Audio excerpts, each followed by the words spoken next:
Hi, I'm Sherri Wall, and I teach economics at the University of Alaska Fairbanks in the School of Management.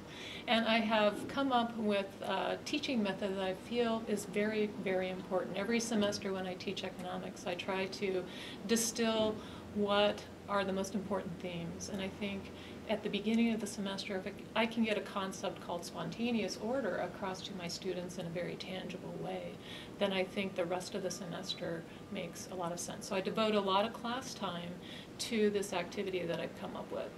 So I borrowed from Leonard Read iPencil, and he wrote the history of a pencil, the pencil's family tree in 1958. So basically he makes the claim nobody knows how to make a pencil. So you might wonder, well, they're only like 5 cents at Walmart, how can this be? And it seems like such a simple little instrument. And but then he said that nobody knows how to make a pencil. Well, a pencil seems like a very simple thing, right? What does it have? Wood and some, it's not really lead, what is it? Graphite. It's got the little eraser. But he says nobody on the planet has the knowledge to make a pencil. So what is he driving at? Well, first of all, you have to have the people who know how to log the cedar trees in Northern California, Southern Oregon, and you have to have those loggers who know how to log them and pull them out of the forest. You have to have those people. You have to have people who know how to make the hemp rope, how to harvest the hemp and then turn it into rope so you can drag the trees out of the forest. You have to have coffee because those loggers need to have their coffee. So you have to have the people in Colombia growing the coffee, right? Who has all of that knowledge? You have to have the people who know how to build the railway cars to take the logs to the pencil factory. You have to have somebody who knows, maybe an engineer who knows how to build and construct a pencil factory. The people in, I think, Ceylon who know how to mine for graphite, right? Who has that knowledge. Then you might need a lighthouse builder so that when the ship is taking the graphite back to the pencil factory, the ship doesn't crash into the rocks. The class before, I'll say nobody knows how to make a cookie.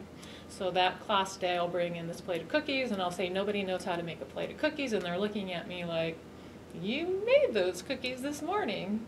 So, and I have my class divided up into teams at the start of the semester. So what I have the class do is send team leaders down and pick up one of the ingredients or part of the equipment that I used to make the cookies that morning. And they have to take that back to their team, and then they describe all the social cooperation or spontaneous order that had to happen for that one ingredient to come to class. And so after they've done that, I'm walking around the room and listening and eavesdropping. They send spokespeople for their teams down to the front of the class and share all the spontaneous order of that particular ingredient. Okay, we have the packaging, the equipment to package it, and all the fuel and transportation that's required in that. We have the oat harvesting, the engineers for the oats, the manpower to plant it, the engineers for their growth, the machines for the processing the oats, the people to make and maintain those machines, the lobbyists for water rights, the shipping for and those who facilitate and maintain it. We have the shelf stockers, the recipe creators for the backs. It has to be in demand, so we have to want it. The nutritionists for percent values, Kroger and Kroger employees to approve of design and product, the Heart Association and their education, trademark lawyers, patents, the people in the picture, and the photographer for both the pictures.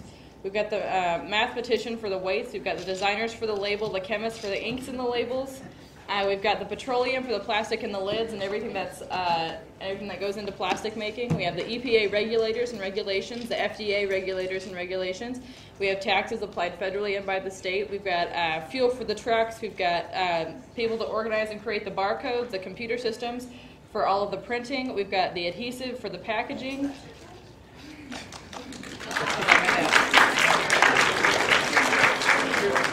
I think by doing it this way, we're involving audio, visual, kinesthetic learning, tapping into all of that creativity, and by by them describing all the spontaneous order for that one ingredient, a lot of the students, the lights go off in their mind. I can see it.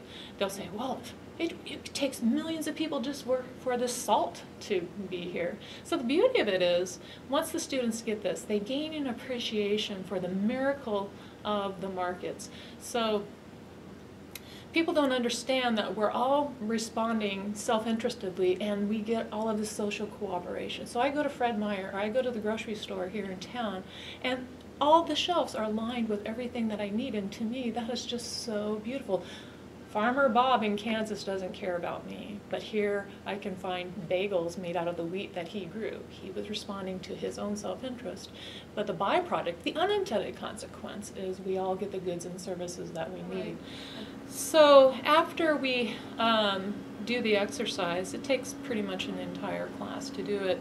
I wind it up. I show this excellent video put out by the Competitive Enterprise Institute. It's in 2012, and it's called iPencil, and it's very fabulous. So that's a really good way to kind of wind up the exercise. In addition, I like to talk about some of the things that Leonard Read said in iPencil, and he said, "There is a fact still more astounding, the absence of a mastermind, of anyone dictating or forcibly directing these countless actions which bring me into being. No trace of such a person can be found.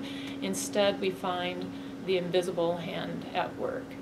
So one of the phrases Leonard Read uses that I really like is, he talks about the millions of tiny know-hows that are tapped into just the creation of a pencil or a cookie. So since none of us have the knowledge, this knowledge is dispersed. The bottom line, the take-home point, is that when we intervene into this complex, dynamic economic system, we're not going to be able to anticipate the unintended consequences of those interventions, similar to ecological systems.